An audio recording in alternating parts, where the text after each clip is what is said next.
കോൺഗ്രസിനെ സംബന്ധിച്ച് KPCC president സ്ഥാനത്തേക്കുള്ള സ്ഥാനനിർണയം അത് വരും ദിവസങ്ങളിൽ തന്നെ നടക്കും എന്ന വാർത്തയാണ് മാധ്യമങ്ങൾ റിപ്പോർട്ട് ചെയ്യുന്നത്. അതുമായി ബന്ധപ്പെട്ട വിശകലനങ്ങളൊക്കെയും പുറത്തു വരുന്നുണ്ട്. അവസാന പേര് ഷാഫി പറമ്പിലേക്ക് ചെന്നെത്തുന്നു എന്ന് തന്നെയാണ് എല്ലാ രാഷ്ട്രീയ നിഗമനങ്ങളും. കോൺഗ്രസ് പ്രവർത്തകരും നേതാക്കന്മാരുമായിട്ടൊക്കെ സംസാരിക്കുമ്പോഴും അങ്ങനെയുള്ള വിവരമാണ് ലഭിക്കുന്നത്. മറ്റു ചിലർ കൂടി അവകാശവാദം ഉന്നയിക്കുന്നുണ്ടെങ്കിൽ പോലും കെ.സി. വേണുഗോപാൽ എന്ന ശക്തനായ നേതാവിൻ്റെ പിന്തുണ ഉള്ളതുകൊണ്ട് തന്നെ ഷാഫി പറമ്പിൽ അവസാനം സംസ്ഥാന കോൺഗ്രസിന്റെ പ്രസിഡന്റ് ആകും എന്ന രീതിയിലുള്ള നിഗമനങ്ങൾ തന്നെയാണ് പുറത്തു വരുന്നത്. മല്ലികാർജുന ഖാർഗെ കൊടിക്കുന്ന് സുരേഷിന്റെ പേര് നിർദ്ദേശിക്കുന്നുണ്ട്. ഒരു ദളിത് പ്രാതിനിധ്യം എന്ന രീതിയിലാണ് അദ്ദേഹം നിർദ്ദേശിക്കുന്നത്. പക്ഷേ കേരളത്തെ സംബന്ധിച്ച് കെ.സി. വേണുഗോപാൽ പറയുന്നത് കേൾക്കാനാണ് അഖിലേന്ത്യാ നേതൃത്വത്തിന് താല്പര്യം എന്നിരിക്കെ ഒരുപക്ഷെ ഷാഫി പറമ്പിൽ തന്നെ കെ.പി.സി.സി പ്രസിഡന്റ് ആയേക്കാം എന്ന രാഷ്ട്രീയ നിഗമനം വരികയാണ്. മാത്യു കുഴൽനാടൻ്റെ പേരുണ്ട്. ഒപ്പം ബെന്നി ബെഹന്നാൻ്റെ പേര് കോൺഗ്രസ് എ ഗ്രൂപ്പ് മുന്നോട്ട് വയ്ക്കുന്നു എന്ന രീതിയിലുള്ള ചർച്ചകളൊക്കെയും പുരോഗമിക്കുകയാണ്. അടൂർ പ്രകാശ് അവകാശവാദം ഉന്നയിച്ചു കഴിഞ്ഞു. പക്ഷേ അവസാനം ഷാഫി പറമ്പിലേക്ക് എത്തും എന്ന രാഷ്ട്രീയ നിഗമനം തന്നെയാണ് പുറത്തു വന്നുകൊണ്ടിരിക്കുന്നത്. വലിയ രീതിയിൽ അട്ടിമറികളൊന്നും ഉണ്ടായില്ലെങ്കിൽ കെ.പി.സി.സിയുടെ അടുത്ത പ്രസിഡന്റായിട്ട് ഷാഫി പറമ്പിൽ വരുമെന്ന കാര്യത്തിൽ ഉറപ്പാണ്. കോൺഗ്രസിനെ സംബന്ധിച്ച് ഷാഫി പറമ്പിൽ എന്ന പേരിലേക്ക് എത്താനുള്ള പ്രധാനപ്പെട്ട കാരണം ജൻസികളുടെ ഒരു ഇഷ്ടവും താല്പര്യവുമാണ്. കഴിഞ്ഞ കുറേ കാലങ്ങളായി കോൺഗ്രസിന് ജൻസികളെ ആകർഷിക്കുവാൻ കഴിയുന്ന ഒരു രാഷ്ട്രീയ നേതൃത്വം ഉണ്ടായിരുന്നില്ല. പക്ഷേ ഇപ്പോൾ കോൺഗ്രസിന് യുവതയെ നിയന്ത്രിക്കുവാൻ കഴിയുന്ന, യുവതയെ ആകർഷിക്കുവാൻ കഴിയുന്ന ഒരു രാഷ്ട്രീയ നേതൃത്വം ഉണ്ടായിട്ടുണ്ട്. നമുക്ക് കേരളത്തിൻ്റെ രാഷ്ട്രീയ ചരിത്രം പരിശോധിച്ചാൽ ഇതിനു മുമ്പ് ഈ യുവാക്കളും വിദ്യാർത്ഥികളും ഒക്കെ കോൺഗ്രസിലേക്ക് ആകർഷിക്കപ്പെട്ടിരുന്നത് എ.കെ. ആന്റണിയുടെയോ വയലാർ രവിയുടെയോ ഒക്കെ കാലത്ത് KSU ഒക്കെ ശക്തമാകുന്ന സമയത്താണ് കോളേജുകളിൽ. പക്ഷേ ഇപ്പോൾ അതിന് വിപരീതമായിട്ട് ഷാഫി പറമ്പിലും ഒപ്പം മുഖ്യമന്ത്രി വി.ഡി. സതീശനുമൊക്കെ ജൻസികളുമായിട്ട് സംവദിക്കുവാൻ കഴിയുന്നു, യുവാക്കളുമായിട്ട് സംവദിക്കുവാൻ കഴിയുന്നു എന്ന വലിയ പ്രത്യേകതയുണ്ട്. ഒരുപക്ഷെ 2026 കേരള നിയമസഭാ തിരഞ്ഞെടുപ്പിൽ വിദ്യാർത്ഥികളും ജൻസികളും യുവാക്കളും ഏറ്റവും കൂടുതൽ സപ്പോർട്ട് ചെയ്ത പാർട്ടിയും കോൺഗ്രസ് ആയിരിക്കും എന്നൊരു വസ്തുതയുണ്ട്. നേരത്തെ കമ്മ്യൂണിസ്റ്റ് പാർട്ടി, അവരുടെ വിദ്യാർത്ഥി സംഘടനയായ SFI, DYFI എന്നിവയിലേക്കായിരുന്നു വിദ്യാർത്ഥികൾ ആകൃഷ്ടരായിരുന്നതെങ്കിൽ ഇപ്പോൾ കോൺഗ്രസിൻ്റെ യുവ നേതാക്കന്മാർക്ക് വിദ്യാർത്ഥികളെയും യുവജനങ്ങളെയും സ്വാധീനിക്കുവാൻ കഴിയുന്നു എന്ന വലിയ വിശകലനം കോൺഗ്രസ് പാർട്ടിയുടെ ഇടയിൽ നിന്നുണ്ട്. അവരുടെ രാഷ്ട്രീയ എതിരാളികളും CPM-ഉം BJP-യും ഒക്കെ അത് മനസ്സിലാക്കുന്നുണ്ട്. പ്രത്യേകിച്ചും രാഹുൽ മാങ്കൂട്ടത്തിൽ, അദ്ദേഹത്തിൻ്റെ പേരിൽ ചില ആരോപണങ്ങളൊക്കെ ഉണ്ടായെങ്കിലും അദ്ദേഹവും അബിൻ വർഗിയും ഒക്കെ ഉൾപ്പെടുന്ന ഒരു വലിയ നീക്കം തന്നെ ദൃശ്യമാധ്യമ രംഗത്ത് ഒക്കെ ചർച്ചയ്ക്കൊക്കെ വരുമ്പോൾ അവർക്ക് നല്ല പിന്തുണയും ഒക്കെ കിട്ടിയിരുന്നു എന്നത് വാസ്തവമാണ്. അതിൻ്റെ ഒരു ബലത്തിലാണ് ഇപ്പോൾ പേര് ഷാഫി പറമ്പിലേക്ക് എത്തുന്നത് എന്ന ഒരു രാഷ്ട്രീയ നിഗമനം കൂടിയാണ് പുറത്തു വന്നുകൊണ്ടിരിക്കുന്നത് എന്ന ഒരു പ്രത്യേകതയുണ്ട്. എന്തായാലും വരും ദിവസങ്ങൾ യൂത്ത് കോൺഗ്രസിൻ്റെ കോൺഗ്രസിൻ്റെ സംസ്ഥാന അധ്യക്ഷനെ തിരിച്ചറിയാം എന്ന പത്ര റിപ്പോർട്ടുകൾ ഇന്നും ഇന്നലെയുമായി പുറത്തു വരുന്നുണ്ട്. ദൃശ്യമാധ്യമങ്ങളും അതുമായി ബന്ധപ്പെട്ട വാർത്തകൾ സംപ്രേഷണം ചെയ്യുന്നുണ്ട്.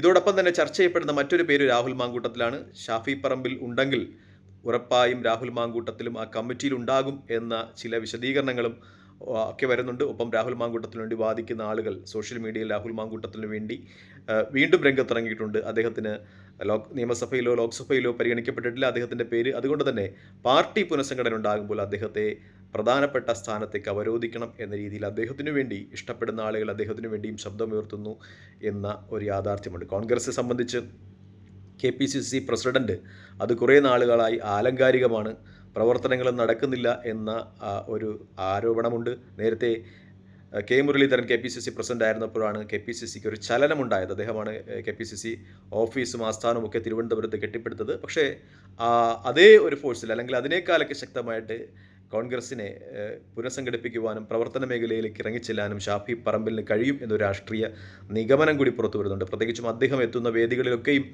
ആളുകൾ തടിച്ചുകൂടാറുണ്ട്. ജനങ്ങളുമായിട്ട് സംവദിക്കുവാൻ അദ്ദേഹത്തിന് കഴിയുന്നു. ഒരുപക്ഷെ കഴിഞ്ഞ നിയമസഭാ തിരഞ്ഞെടുപ്പിൽ കേരളത്തിൽ ഏറ്റവും കൂടുതൽ തെരഞ്ഞെടുപ്പ് റാലികളെ ഒക്കെ അഭിസംബോധന ചെയ്ത്, അല്ലെങ്കിൽ തെരഞ്ഞെടുപ്പ് യോഗങ്ങൾ പ്രസംഗിച്ച ഒരു നേതാവ് ഷാഫി പറമ്പിലായിരിക്കും എന്ന രാഷ്ട്രീയ വിശകലനങ്ങളും ഒക്കെ പുറത്തു വരുന്നുണ്ട് എന്നത് യാഥാർത്ഥ്യമാണ്. കോൺഗ്രസിനെ സംബന്ധിച്ച് അവർ നെക്സ്റ്റ് ഒരു സ്റ്റെപ്പ് അത് വളരെ കണ്ണിങ്ങോടുകൂടി തന്നെ എടുക്കുന്നു എന്നതും പ്രാധാന്യമായി നിൽക്കുന്നുണ്ട്. പക്ഷേ ഷാഫി പറമ്പിലിനെ സംബന്ധിച്ച് തിരിച്ചടിയാകുന്നത് ഈ MLA-യോ MP-യോ ആയ ആളുകളെ ഈ പാർട്ടി സ്ഥാനങ്ങളിലേക്ക് പരിഗണിക്കേണ്ട എന്ന ചില പ്രസ്താവനകൾ നേരത്തെ അഖിലേന്ത്യാ കോൺഗ്രസ് കമ്മിറ്റിയുടെ ഭാഗത്തുനിന്നുണ്ടായിരുന്നു.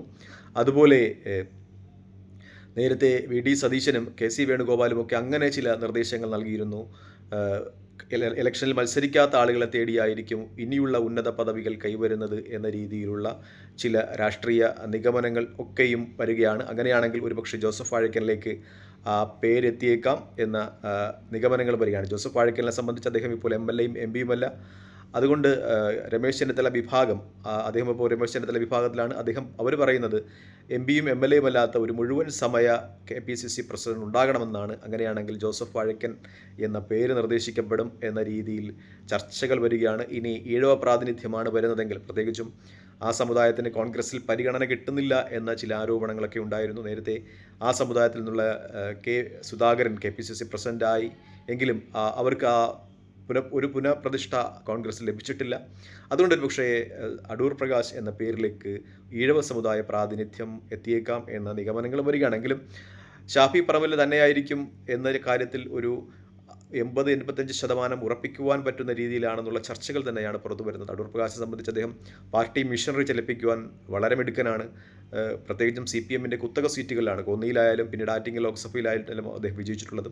അദ്ദേഹത്തിൻ്റെ പാർട്ടി മിഷനറി പ്രവർത്തിക്കാനുള്ള കഴിവ്, ഏറ്റവും നല്ല ഇലക്ഷൻ തന്ത്രജ്ഞനാരാണ് കേരളത്തിലെന്ന് ചോദിച്ചാൽ അതിൽ അടൂർ പ്രകാശ് എന്ന കാര്യത്തിൽ സംശയമില്ല. അങ്ങനെയായിരിക്കും എല്ലാവരും മറുപടി നൽകുക. കാരണം പാർട്ടി അടിത്തറ ഏറ്റവും മോശമായ ആറ്റിങ്ങൽ പോലും വളരെ കൃത്യമായി പാർട്ടി മിഷനറി ചലിപ്പിച്ചു. അടിത്തട്ടിലേക്ക് ബൂത്ത് പ്രസിഡന്റുമാരുടെയും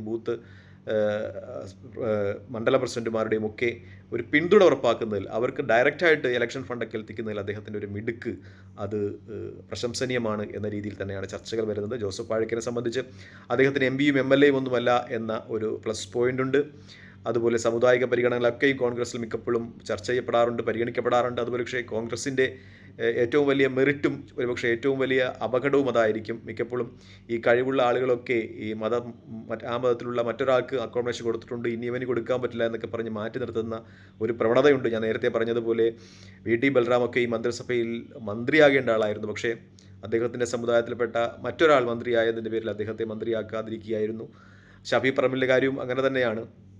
അദ്ദേഹത്തെ സമുദായ പരിഗണന വെച്ച് മാറ്റുകയോ ഒക്കെ ചെയ്താൽ കോൺഗ്രസിനെ സംബന്ധിച്ച് അത് തിരിച്ചടിയാകുമെന്ന കാര്യത്തിൽ സംശയമില്ല. കാരണം വളരെ എനർജറ്റിക് ആയിരിക്കുന്ന അല്ലെങ്കിൽ ആരോഗ്യമുള്ള ഒരു പ്രസിഡന്റ് ആയിരിക്കണം എന്ന കാര്യത്തിൽ സംശയമില്ല. ജനങ്ങളുടെ ഇടയിലേക്ക് പെട്ടെന്ന് ഓടിച്ചെല്ലാനും അവരുമായിട്ട് സംവദിക്കാനും സംസ്ഥാനത്തുടനീളം പാർട്ടിയുടെ പുനഃസംഘടനയും ഒക്കെയായി ബന്ധപ്പെട്ട് നിൽക്കുന്ന പ്രസിഡന്റ്, അത് കോൺഗ്രസ് സംബന്ധിച്ച് ഈ അവസരത്തിൽ ഷാഫി പറമ്പിൽ ആയിരിക്കും എന്ന കാര്യത്തിൽ സംശയമില്ല. പക്ഷേ മറ്റ് നേതാക്കന്മാരുടെ കഴിവുകൾ, ഞാൻ നേരത്തെ പറഞ്ഞതുപോലെ അടൂർ പ്രകാശിൻ്റെ കഴിവുകളും പരിഗണിക്കപ്പെടേണ്ടതാണ് എന്ന വസ്തുതയുണ്ട്. ഈ പ്രകടനങ്ങൾക്ക് അപ്പുറമായിട്ട് വളരെ കൃത്യമായിട്ട് കാര്യങ്ങൾ ചെയ്യാൻ കഴിയുന്ന, ഒരുപക്ഷെ സോഷ്യൽ മീഡിയയിലൊന്നും ഒരു ഇളക്കമുണ്ടാക്കാൻ കഴിഞ്ഞില്ലെങ്കിലും വളരെ കൃത്യമായി കാര്യങ്ങൾ ചെയ്യുന്ന ഒരാളാണ് അടൂർ പ്രകാശ് എന്ന കാര്യത്തിൽ സംശയമില്ല. മിക്കപ്പോഴും അദ്ദേഹത്തിൻ്റെ ആറ്റിങ്ങൽ മണ്ഡലത്തിലെ ഒരു വോട്ടർ എന്ന രീതിയിൽ ഞാൻ അദ്ദേഹത്തിൻ്റെ ഒരു ഇലക്ഷൻ പാഠവും തന്ത്രജ്ഞതയും ഒക്കെ നേരിട്ട് കണ്ടതാണ്. തൽക്കാലം ഈ വീഡിയോ ഇടവാങ്ങിയാണ്. മറ്റൊരു വീഡിയോ കാണുന്നവരെ നന്ദി, നമസ്കാരം. ചെയ്യുന്നത് ആരാണ് നിങ്ങളുടെ KPCC പ്രസിഡന്റിലേക്ക് നിങ്ങൾ പരിഗണിക്കുന്ന ആൾ എന്ന് ദയവായി കമൻറ്റ് ചെയ്യുക. മറ്റൊരു വീഡിയോ കാണുന്നവരെ ജയ് ഹിന്ദ്.